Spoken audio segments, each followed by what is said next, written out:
Hello मित्रों, LLB fourth semester का जो चतुर्थ प्रश्न पत्र है श्रम विधि सेकंड, लेबर लॉ सेकंड, उसके महत्वपूर्ण एमसीक्यूज इस वीडियो में हैं। सुनिएगा बड़े ध्यान से और 2-3 बार सुनेंगे तो कंफर्म हो जाएंगे। वीडियो अच्छा लगता है तो लाइक बनता है। आगे के सेमेस्टर्स के एमसीक्यूज अगर आपको चाहिए तो सब्सक्राइब कर लीजिएगा, देखेंगे। क्वेश्चन नंबर 1, किसी क्षति को नियोजन क्षति होने के लिए निम्नलिखित विकल्पों में से क्या होना आवश्यक है?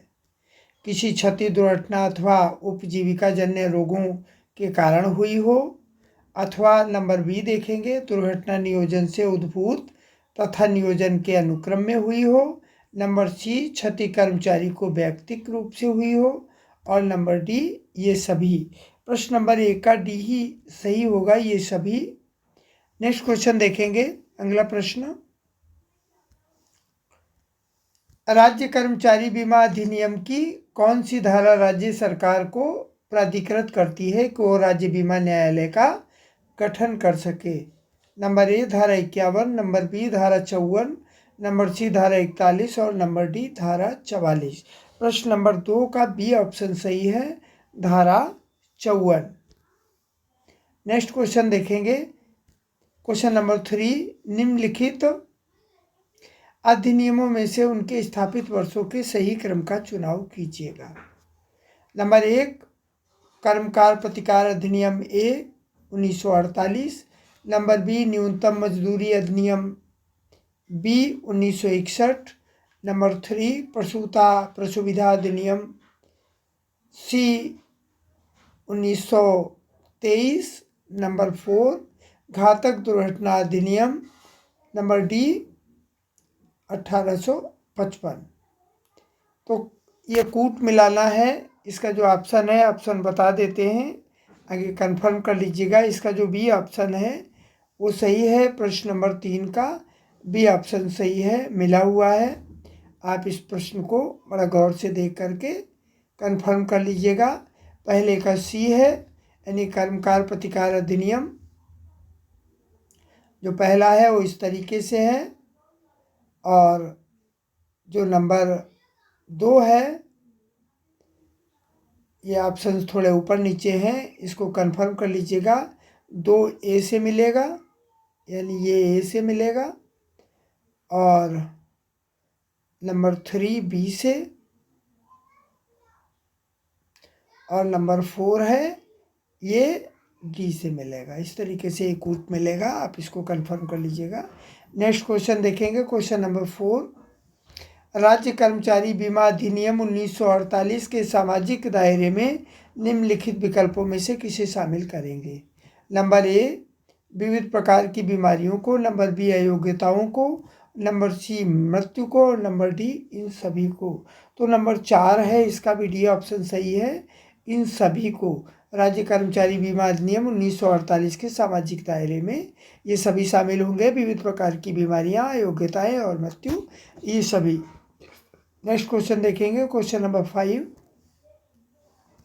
राज्य कर्मचारी बीमा अधिनियम 1948 की धारा 54 के अनुसार बीमा न्यायालय न्यायाधीशों की संख्या का निर्धारण कौन करेगा? नंबर ए नियोक्ता करेगा, या कर्मचारी संघ करेगा, या राज्य सरकार करेगी, अथवा केंद्र सरकार करेगी? प्रश्न नंबर 5 का सी ऑप्शन सही है, राज्य सरकार करेगी। राज्य सरकार राज्य कर्मचारी बीमा अधिनियम 1948 की धारा 54 के अनुसार बीमा न्यायालय के न्यायाधीशों की संख्या निर्धारित करेगी। नेक्स्ट क्वेश्चन 6 नंबर, निम्न में से कौन सा कथन राज्य कर्मचारी यानी ईएसआई से संबंधित है? नंबर ए केंद्र सरकार द्वारा चलाई जाती है, नंबर बी इसमें बीमाकृत व्यक्ति को सामाजिक सुरक्षा प्राप्त होती है, नंबर सी ए और बी दोनों विकल्प, और नंबर डी इनमें से कोई नहीं। प्रश्न नंबर जो 6 है इसका सही उत्तर होगा नंबर सी ए और बी दोनों विकल्प। नेक्स्ट क्वेश्चन, क्वेश्चन नंबर 7, कर्मचारी राज्य बीमा अधिनियम 1948 की किस धारा के अनुसार ऐसा है कि यदि ऐसा दर्शित किया जाता है कि दुर्घटना कर्मचारी के नियोजन के अनुक्रम में घटित हुई है, तो यदि इसके प्रतिकूल साक्ष्य नहीं है तो उसे नियोजन के कारण उद्भूत मान लिया जाएगा?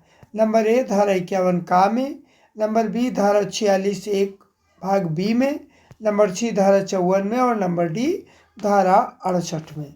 प्रश्न नंबर 7 का ए ऑप्शन सही है, धारा 51 में। नेक्स्ट क्वेश्चन नंबर 8, आपातकालीन परिस्थितियों का सामना करते हुए दुर्घटना घटित होना कर्मचारी राज्य बीमा अधिनियम 1948 की किस धारा में उल्लिखित है? जो 8 नंबर प्रश्न है इसका डी ऑप्शन सही है, धारा 51 घ में। आपातकालीन परिस्थितियों का सामना करते हुए दुर्घटना का घटित होना ये 1948 की धारा 51 घ में वर्णित है। नेक्स्ट क्वेश्चन नंबर 9, निम्नलिखित विकल्पों में से कौन सी धारा श्रम न्यायालय के क्षेत्राधिकार से संबंध में उपबंध प्रस्तुत करती है? नंबर ए धारा 33 का, उपधारा 2B, नंबर बी है धारा 3 धारा 33 और नंबर सी है धारा 33 का व खा और नंबर डी है धारा 21 का खा गा। प्रश्न नंबर जो 9 है इसका सही उत्तर नंबर ए होगा, धारा गा, उपधारा 2। नेक्स्ट क्वेश्चन नंबर 10, राज्य कर्मचारी राज्य बीमा अधिनियम 1948 की कौन सी धारा उन प्रयोजनों का वर्णन करती है जिनके लिए कर्मचारी राज्य बीमा विधि का प्रयोग किया जा सकता है?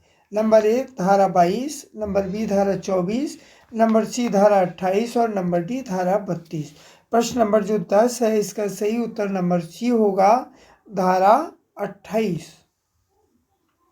नेक्स्ट क्वेश्चन नंबर 11, कर्मचारी राज्य बीमा अधिनियम 1948 बीमाकृत व्यक्तियों को निम्न में से कौन सा लाभ प्रदान करता है? नंबर ए निर्योग्यता लाभ, नंबर बी आश्रित लाभ, नंबर सी दाह संस्कार लाभ और नंबर डी ये सभी। प्रश्न नंबर 11 है इसका डी उत्तर होगा सही, ये सभी।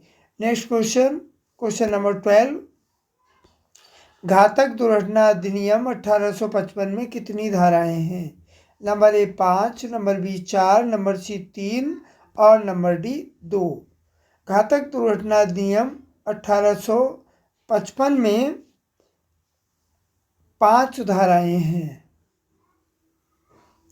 नेक्स्ट क्वेश्चन नंबर 13, प्रश्न नंबर 13 देखेंगे, कर्मचारी राज्य बीमा अधिनियम 1948 की धारा 51 खा के अंतर्गत निम्न में से किसका उल्लेख है? नंबर ए आपातकालीन परिस्थिति का सामना करते हुए दुर्घटना घटित होना, नंबर बी नियोजक के परिवहन में यात्रा करते समय दुर्घटनाएं, नंबर सी विनियमों का उल्लंघन करते हुए कार्य करने में घटित घटनाएं और नंबर डी कार्यस्थल तक जाने तथा वहां से वापस लौटने के दौरान घटित दुर्घटनाएं।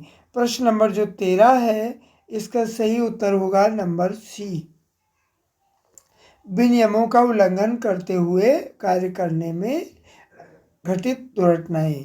क्वेश्चन नंबर 14, ESIC का लाभ किस संस्था के कर्मचारियों को मिल सकता है? नंबर ए सरकारी, नंबर बी अर्ध सरकारी, नंबर सी निजी और नंबर डी इन सभी। तो प्रश्न नंबर 14 है इसका सही उत्तर होगा नंबर डी इन सभी। इन सभी को ESIC का लाभ मिल सकता है। नेक्स्ट क्वेश्चन नंबर 15 देखेंगे, कर्मचारी राज्य बीमा अधिनियम 1948 की धारा 4 के अनुसार निगम में अध्यक्ष की नियुक्ति किसके द्वारा की जाती है? नियोजक के द्वारा अथवा कर्मचारियों द्वारा, केंद्र सरकार द्वारा अथवा राज्य सरकार द्वारा। प्रश्न नंबर 15 का सही उत्तर नंबर सी है, केंद्र सरकार द्वारा। कर्मचारी राज्य बीमा अधिनियम 1948 की धारा 4 के अनुसार निगम में अध्यक्ष की नियुक्ति कौन करता है? केंद्र सरकार करती है। नेक्स्ट क्वेश्चन नंबर 16, निम्नलिखित अधिनियमों और उनके वर्षों में असंगत को चिन्हित कीजिए।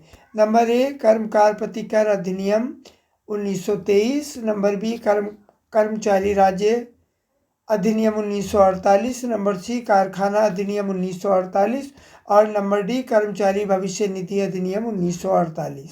प्रश्न नंबर 16 का सही उत्तर होगा नंबर डी, कर्मचारी भविष्य निधि अधिनियम 1948।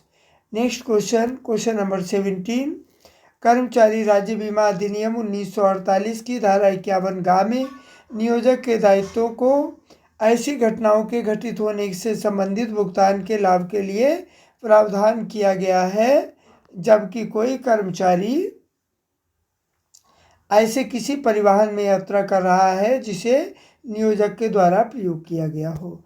नंबर ए, काम पर जाने के लिए। नंबर बी, कार्य से लौटने के लिए। नंबर सी, ए और बी दोनों विकल्प। और नंबर डी, इनमें से कोई नहीं। प्रश्न नंबर 17 का सही उत्तर नंबर सी होगा, ए और बी दोनों विकल्प।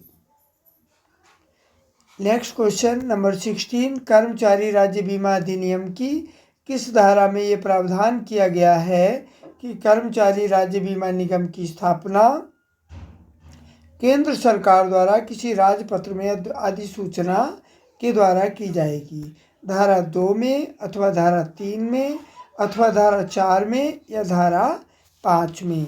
प्रश्न नंबर 18 का बी ऑप्शन सही होगा, धारा 3 में। नेक्स्ट क्वेश्चन देखेंगे, क्वेश्चन नंबर 19। प्रश्न नंबर 19, बेरोजगारी भत्ता का प्रावधान निम्न में से किस अधिनियम में है? नंबर ए, कर्मचारी राज्य बीमा अधिनियम 1948 में। नंबर बी, कर्मकार प्रतिकार अधिनियम 1923 में। नंबर सी, बाल श्रम अधिनियम 1986 में। और नंबर डी, औद्योगिक विवाद अधिनियम 1947 में। प्रश्न नंबर 19 का जो ऑप्शन नंबर ए है वही सही है, कर्मचारी राज्य बीमा अधिनियम 1948, इसमें बेरोजगारी भत्ते का प्रावधान है। नेक्स्ट क्वेश्चन नंबर 20, कर्मचारी राज्य बीमा अधिनियम 1948 की धारा 78 में कर्मचारी बीमा न्यायालय की कौन सी शक्ति का वर्णन है? नंबर ए, साक्षियों को बुलाने के संबंध में। नंबर बी, शपथ दिलाने के संबंध में। नंबर सी, शपथ अभिलिखित करने के सभी प्रयोजनों के संबंध में। और नंबर डी, इन सभी में। प्रश्न नंबर 20 का सही उत्तर नंबर डी होगा, इन सभी में। नेक्स्ट क्वेश्चन नंबर 21, कर्मचारी राज्य बीमा अधिनियम 1948 न्यूनतम कितने कर्मचारियों वाले संस्थान में कितने न्यूनतम संस्थान में लागू होते हैं? कर्मचारी राज्य बीमा अधिनियम 1948 में न्यूनतम कितने कर्मचारियों वाले संस्थान में लागू होते हैं? 2 में, 5 में, 7 में, अथवा 10 में? प्रश्न नंबर 21 का जो सही उत्तर है वो नंबर डी सही होगा, 10 में। नेक्स्ट क्वेश्चन नंबर 22, कर्मचारी का अपने निवास कार्यालय से जाने, कार्य समाप्त पर कार्यालय से घर वापस आते समय किसी दुर्घटना को नियोजन के अनुक्रम में और नियोजन के दौरान घटित हुआ धारा 51 ज्ञा के अनुसार माना जाएगा, बशर्ते निम्नलिखित किस विकल्प या विकल्पों में तथा नियोजन के संबंध में स्थापित कर दिया जाए? नंबर ए, परिस्थितियां। नंबर बी, दुर्घटना स्थान। नंबर सी, समय। और नंबर डी, इन सभी। प्रश्न नंबर 22 का डी ऑप्शन सही होगा, इन सभी में। नेक्स्ट क्वेश्चन देखेंगे, क्वेश्चन नंबर 23, श्रमिक क्षतिपूर्ति अधिनियम कब जो है अस्तित्व में आया? 1920 में, अथवा 1923 में, या 1926 में, या 1929 में? प्रश्न नंबर 23 का जो सही उत्तर है वो नंबर बी सही है, 1923 में। श्रमिक क्षतिपूर्ति अधिनियम कब अस्तित्व में आया? 1923 में। नेक्स्ट क्वेश्चन नंबर 24, निम्न में से कौन श्रम विधि शास्त्र का आधारभूत सिद्धांत है? नंबर ए, सेवा शर्तों में सुधार के लिए श्रमिकों का सामूहिक सौदेकारी का अधिकार। नंबर बी, श्रमिकों का संघ या संगठन बनाने का अधिकार। नंबर सी, श्रमिकों का एकजुट होना। और नंबर डी, ये सभी। प्रश्न नंबर 24 का डी ऑप्शन सही होगा, ये सभी। नेक्स्ट क्वेश्चन नंबर 25, भारतीय संविधान में श्रम संबंधी उपबंध का प्रत्यक्ष संबंध इन विकल्पों में से किसको है? संघ सूची को, मूल अधिकार को, राज्य के नीति निर्देशक सिद्धांत से, या इन सभी को? प्रश्न नंबर 25 का भी डी ऑप्शन सही होगा इन सभी से। वीडियो पूरा सुनने के लिए बहुत बहुत धन्यवाद। साथ ही LLB के समस्त सेमेस्टर्स के लिए कंटेंट और MCQ टाइप वीडियो आपको इस चैनल पर मिलेंगे, इसलिए चैनल को सब्सक्राइब कर लीजिएगा, जिससे कि परीक्षा में आपको बहुत आसानी हो और बैक ना लगे। जय हिंद।